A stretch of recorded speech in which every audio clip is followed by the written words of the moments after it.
Okay, here is the second section, which I am unfortunately recording for the second time because for some reason the first time I did it, it just will not upload. Lovely. So if you remember in section 1, we talked about the different components that go into emotions. And the last part of that was, verbal expression. And what we're going to do in this second section is go into more detail about the different things that impact how or even if we will express our emotions. So the biggest impact on expression of emotions is definitely culture. So in the first section of this textbook, I'm sorry if I sound a little out of it. This morning as I was getting dressed, I accidentally kicked myself in the hand on which I had surgery. So it is really, really bothering me right now. So I'm a little bit out of it. Okay. So we don't know for sure what emotions are universal. There's some idea that anger, joy, fear, sadness, and disgust are common emotions. The work of Ekman is not universally agreed upon. But in any case, we do know that all human beings experience emotions. Some things that are considered great in one culture are not so great in another culture. The textbook talks about, if we lived in France and I were to serve you snails or frog's legs, you'd probably be delighted. But in the United States, you might be disgusted. Also, in this area of the United States, we tend to be fairly negative towards rain. Oh man, it's raining today. So the fact of rain makes us feel sad or annoyed. Well, my husband's from a country that's very dry, so when it rains, it's a cause for celebration. So that's how the same event can cause different feelings in different cultures. So in the United States, when we are experiencing a positive emotion, we are more apt to go for the joy and excitement and enthusiasm and just really high arousal, positive affect. But in a country such as Japan, they prefer something that is more of a low arousal, positive affect. So it would be calm and peacefulness and contentment. So let's say someone from Japan and someone from the United States, let's say two people from these two cultures are getting married and their family is at the wedding, and they might react differently to an event that they would feel the same way, but the way that they express it would be different. And as the textbook says, a very important factor that goes into how we express our emotion has to do with whether we are from an individualistic culture, such as the United States or Canada, or are we from a collectivistic culture, so a country like India or Japan or China. So in a collectivistic culture, the most important thing is maintaining harmony in the group. So within your in-group, your family, your coworkers, however you're defining your in-group, you are less likely to express especially negative emotions because you want everything to be smooth. Whereas in the United States, we tend to put a value on expressing how you feel. And even if it's a more negative emotion, we will let people in our in-group know about it. We'll talk a little bit more about this next time in one of the sections. We might do it indirectly, but we will tend to let people know.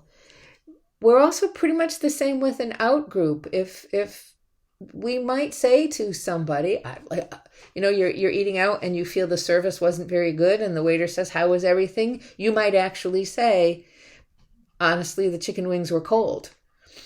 Whereas if you were from a collectivistic culture, even with an out group, you might say everything was fine. All right. The last point this section makes is how we mean the words, I love you.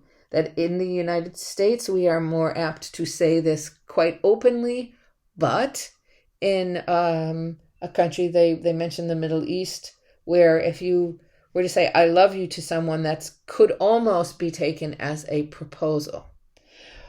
I thought that was the last point the textbook makes in this section was very interesting, where they say one factor was consistent across cultures. Women tend to say, I love you more often than men. And why might this be? Well, it could be due to gender. Then remember, when we say gender, we're not talking about the biology. We're not talking about whether you have two X chromosomes or an X or a Y. We are talking more about what culture says, how culture has, how do I want to say this? How our culture has told us we need to behave as either men or women. What's culturally acceptable. So bottom line is gender roles shape the way that men and women experience their emotions and express their emotions. So, research suggests that in general, a bunch of qualifiers, women are faster than men at recognizing emotions from facial cues, are better at judging emotions from eye behavior, and are more stimulated by emotional data and remember them better than men do. Okay, so these were the results of a few studies. And again, notice I said the word qualifier. They're saying in general, it's not saying every single person. Okay, but there seems to be some truth to the stereotype that where we say that men are inexpressive and women are more demonstrative. And there's a word, I just love it because I love the way it sounds, alexithymia. A meaning without, lexi having to do with words, and themia about emotions. So not having the words to express emotions. Let me go back to this. It's not biology. It does seem to be more what our culture says. And I would really love to talk about this in class. When you were growing up, what did your parents tell you about how you were supposed to express emotions because you were a girl or a boy? Okay, so seriously, bottom line, both men and women experience the same emotions, but the difference is in how each of us reads the emotions of other people and how we express our own emotions. Okay, which also leads into the idea of social conventions, because this is really, right, what does our culture say about overall expressing emotions? So this to me seems to contradict a little bit when we were talking about culture and we said that individualistic cultures tend to be more upfront with talking about how they feel. But they say here in the United States, the unwritten rules, or the social conventions, discourage direct expressions of most emotions, especially anger. So, I'm still trying to figure this out. We, in the United States, as an individualistic culture, we are more likely to be open to expressing emotions, but we would probably not express them terribly directly. And if you know someone who will come right out and say, I am seriously pissed off because the service that I got here was bad, you might say, that's rude. That's breaking some rules here. Okay. So especially, anger, that for me has always been the toughest emotion to express. It was definitely, I was chastised as a child for expressing my emotion too openly. So basically, what did I do and what did people of my generation do? You push it down. And something bothers you and you push it down. And something else bothers you and you push it down. But we know that when people suppress their emotions, it can have negative effects on their well-being, psychologically, but also physically. Okay, there's this huge connection between our psychology and our physiology. So, for sure, even though suppressing emotions overall is not a good thing to do, which is not to say that you go up to everyone and you tell them exactly how you feel. But there are definitely situations and jobs in which people are expected to manage and suppress their emotions. I like to use the example in class of, let's say you were in some kind of a car crash, and when the EMT gets there and they're taking you out of the car, the EMT starts crying and going, "Oh my God, this is terrible." Definitely not a good thing. Those of you who work with young children or any other people would realize that we can't always say exactly what we feel. So there is a great text box, our box called At Work on page 247 that gives some great examples of different kinds of emotion labor. Okay. So what about mediated communication? How do we express our emotions in that area? In general, people tend to express more emotions online than they would in person. So if you are a person who struggles with expressing emotions face to face, using mediated communication can make things easier. And also if you're talking about something that is a little challenging to say face to face, mediated communication can be helpful.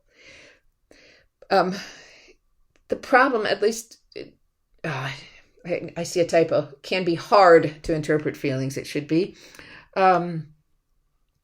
So my daughter and I are going back and forth a little bit with some emotional stuff, and she is very comfortable saying stuff online, and I would rather do it face to face.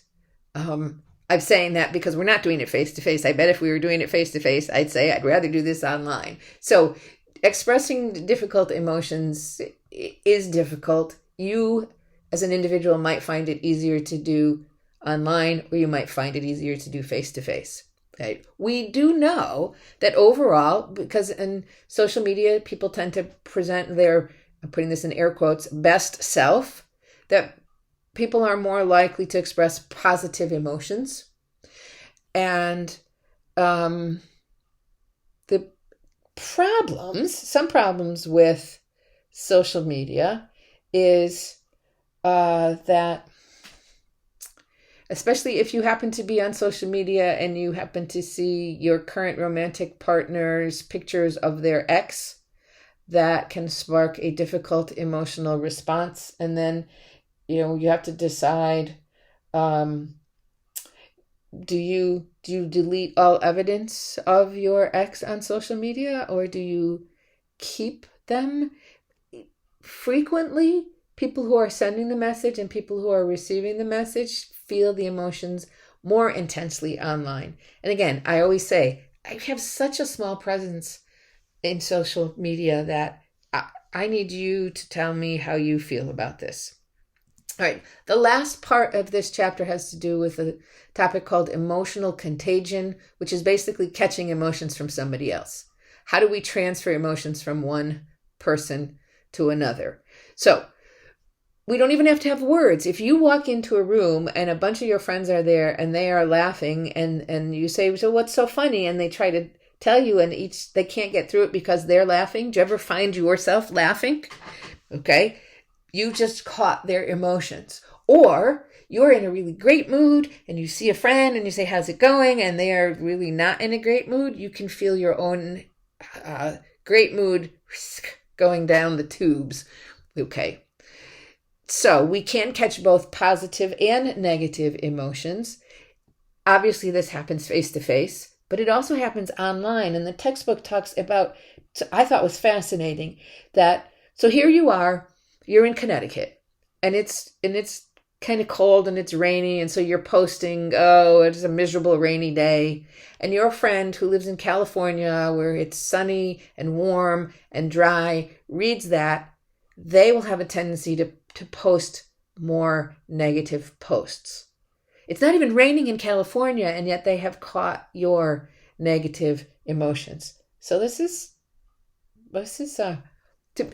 really interesting to me, how emotional contagion can happen very long distance. All right. So to wrap up this section, I want you to understand the factors that we went over that influence how human beings express their emotions.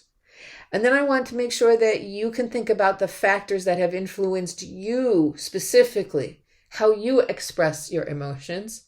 And then last of all, I'd like you to see if you can recall a time where you actually experienced emotional contagion and you caught someone else's emotions.